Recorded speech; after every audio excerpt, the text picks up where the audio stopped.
श्लोक संख्या 96।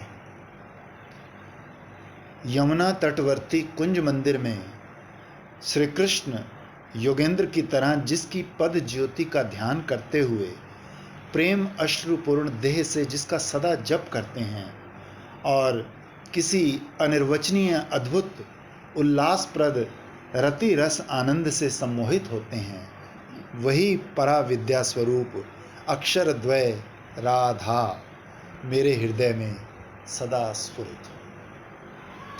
परा विद्या श्री राधा नाम। श्रीपाद को श्री राधा की नाम महिमा की अलौकिक स्फूर्ति प्राप्त हुई है। परम माधुर्य में महिमा का स्फुरण। श्री राधा रानी साक्षात माधुर्य की ही मूर्ति हैं। नामी के सभी गुण नाम में निहित होते हैं, इसलिए श्री राधा की नाम महिमा भी माधुर्य मंडित है। साक्षात माधुर्य मूर्ति श्याम सुंदर भी परम प्रीति के साथ राधा नाम का जप करते हैं या राधा की उपासना करते हैं। ये पहले कहा भी जा चुका है। श्री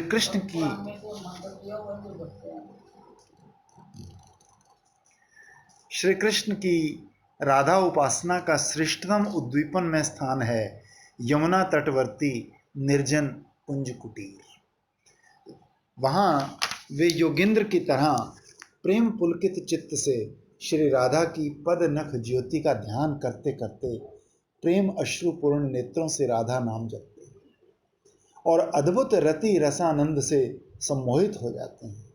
एक लीला की स्फूर्ति के माध्यम से श्रीपाद ने किंकरी रूप में ये स्वयं अनुभव कर इस श्लोक में बताया है।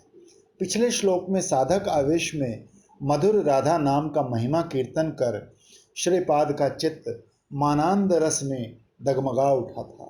श्री नाम की कृपा से इस श्लोक में उन्हें एक मधुर लीला का स्फुरण प्राप्त हुआ है कि तिमिर अभिसारिका श्री राधा सारी बाधा विपत्तियों को पार कर सुकुमारी परम अनुराग से पूर्ण होकर संकेत कुंज में अभिसार कर रही हैं। श्रीपाद किंकरी के रूप में छाया की तरह उनके पीछे बने हुए हैं। अमानिशा के अंधकार ने घनी वृक्ष बल्लरियों से परिपूर्ण वृंदावन को इस प्रकार समाच्छन्न कर रखा है कि हाथ को हाथ नहीं दिखता। परम सुकुमारी राजनंदिनी श्री राधा इस प्रगाढ़ अंधकार को अभिसार के उपयुक्त जानकर श्याम सुंदर की सेवा के लिए पुलकित मन से यमुना तट पर अभिसार कर रही हैं। सभी बाधा विपत्तियों के ने अनुरागिणी के चरणों में शरण ली है। कवि विद्यापति ने अनुरागिणी श्री राधा के विघ्न संकुल तिमिर अभिसार का मनोरम चित्र अंकित किया है। ब्रज बालाओं का श्री कृष्ण साधन वास्तव में ऐसा ही एक विषम व्यापार है। अनुराग का अनुवाद किस प्रकार प्रबल बाधा विपत्तियों को लांघ कर विजयी हुआ है, ये बात स्पष्ट है। श्रीमती संकेत कुंज में आकर देखती है कि श्याम सुंदर अभी तक आए नहीं। वो कृष्ण विरह में उत्कंठा सी अधीर हो जाती है। उनकी दशा देखकर किंकरी कृष्ण की खोज में चल पड़ती है। राधा प्रेम विवश नागर अंधकार में संकेत कुंज को ठीक प्रकार से निर्धारित न कर पाने से निकटवर्ती एक अन्य कुंज में जा पहुंची। किंकरी देखती है कि कालिंदी तटवर्ती उस निर्जन कुंज में नागर राज राधा विरह में कातर होकर राधा की पद नख ज्योति का ध्यान कर रहे हैं। किंकरी राधा रानी की कृपा से नागर राज का मन तक देख पा रही है। पहले तो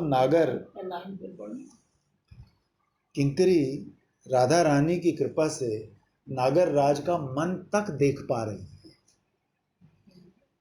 पहले तो नागर राधा विरह में कातर होकर श्री राधा के अभिसार के विषय में सोच रहे थे कि आहा, निविड़ अंधकार से ढके वन पथ पर सुकुमारी अकेले कैसे आएगी।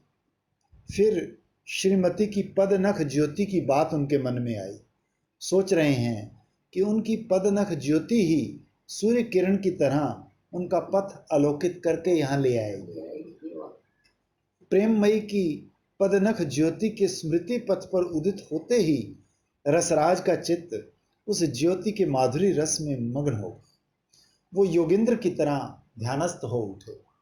जैसे योगेंद्र निर्जन गिरी गुहा में बैठकर परब्रह्म की ज्योति का ध्यान करता है, वैसे ही साक्षात परब्रह्म प्रेममयी श्री राधा की पदनख ज्योति के ध्यान में लीन है। योगेंद्रों के आराध्य तत्व भी प्रेम की आराधना में निमग्न है। योगेंद्र गण जिनकी अंग कांति के ध्यान में मग्न होकर जीवन मुक्त दशा प्राप्त करते हैं, वे स्वयं मदन पीड़ा से मुक्त होने के लिए प्रेममयी श्री राधा की पद ज्योति के ध्यान में निरत।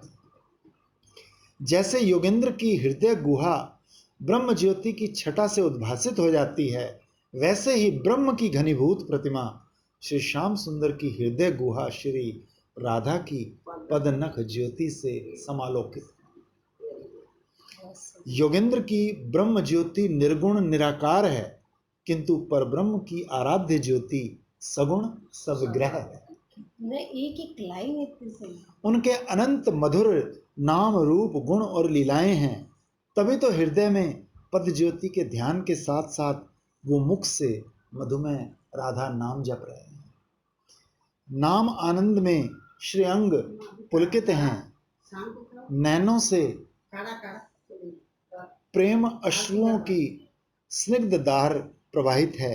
राधा पग ज्योति का ध्यान और राधा नाम का जप करते करते प्रेम में श्री कृष्ण अद्भुत रति रसानंद में उल्लसित हो रहे हैं। नाम ने नामी को आराधक के आगे मूर्तिमान कर दिया है। ये तो भक्ति को रस है। भक्ति में इतनी शक्ति है कि जड़ को चेतन कर सकती। वे नाम के भीतर नामी के रूप गुण लीला आदि का साक्षात स्पर्श पा रहे हैं। तभी श्याम नागर अति अद्भुत रति रसानंद में उल्लसित हैं। उल्लास की मात्रा इतनी अधिक हो गई है कि वो सम्यक रूप से विमोहित हो उठे हैं। राधा नाम जपकारी और राधा पद ज्योति ध्यानकारी माधव किंकरी को इतने अच्छे लगे हैं कि वो उस रूप माधुरी का आस्वादन कर परम आनंद में आत्महारा हो गई। वो भी वही बैठ गई, बजाय उसको ले जा रहे। सोच रही है, ये राधा नाम जप करता और राधा पद ज्योति ध्यान करता अपूर्व योगेंद्र स्वामिनी को एक बार दिखाने होंगे। वहां लेके आएगी। वो परमानंद से भरकर द्रुत गति से विरहवती स्वामिनी के पास आकर कहती है, अरे तुम जिसके लिए इतनी चिंता कातर हो रही हो, वो नागर शिरोमणि तो तुम्हारे ही रसावेश में अन्य कुंज में बैठकर तुम्हारा नाम जपते जपते तुम्हारी पद नख ज्योति के ध्यान में समाधिस्थ हैं। एक दूसरा पाठ है, रति रसानंदे सम्मोहिता। किंकरी की बात सुनकर श्रीमती भी रति रस आनंद में सम्मोहित हो उठी। अब तक तो वो उत्कंठा से अधीर होकर इस चिंता में कातर थी कि इस दुर्योग भरी रात्रि में संभव है श्याम सुंदर नहीं आ सकेंगे। नैराश्य के प्रगाढ़ तिमिर ने उनके हृदय वृंदावन को भी अमानिशा के अंधकार की ही तरह आच्छन्न कर डाला था।